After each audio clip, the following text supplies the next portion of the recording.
एक दिन विजयनगर के महाराज कृष्णदेव राय के दरबार में एक अमीर व्यापारी आया। वह घबराया हुआ था और डर के मारे कांप रहा था। व्यापारी ने बताया, महाराज, मैंने सुना है कि इस राज्य में कोई गुप्त खजाना छुपा है, लेकिन यह खजाना शापित है और जो भी इसे पाने की कोशिश करता है उसके साथ कोई न कोई अनहोनी हो जाती है।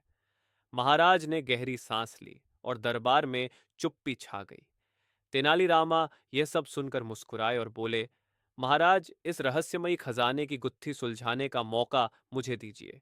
मैं देखना चाहता हूं कि यह खजाना कैसे अनहोनी ला सकता है।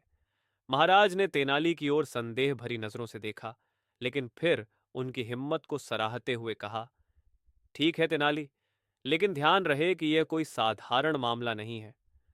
तेनालीरामा ने तुरंत योजना बनानी शुरू कर दी। वह गुप्त खजाने की खोज में उस जंगल में पहुंचे जहां खजाना छुपा हुआ था। उनके साथ उनके कुछ भरोसेमंद साथी भी थे। जंगल घना और डरावना था। रास्ते में उनके साथियों ने डरते हुए पूछा, तेनाली जी, क्या यह सच में खजाना शापित है? तेनाली ने हंसते हुए जवाब दिया, अगर खजाना शापित होता तो अब तक जंगल में घूमने वाले भूत ही हमें नाचते हुए दिखाई दे जाते।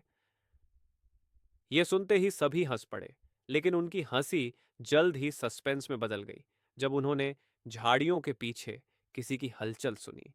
तेनाली ने अपने साथियों को चुप रहने का इशारा किया।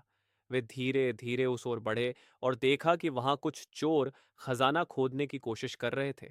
तेनालीरामा ने आंखों में चमक और चेहरे पर मुस्कान के साथ चुपके से अपने साथियों को योजना समझाई।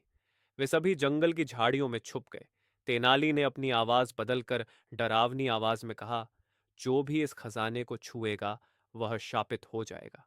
चोरों के चेहरे फक्क पड़ गए। वे डर के मारे खजाना छोड़कर भागने लगे। तभी तेनाली और उनके साथी जोर जोर से हंसने लगे। चोरों को समझ में आ गया कि यह तेनाली की चाल थी, लेकिन तब तक वे भाग चुके थे। तेनाली ने खजाना महाराज के दरबार में प्रस्तुत किया और पूरी कहानी सुनाई।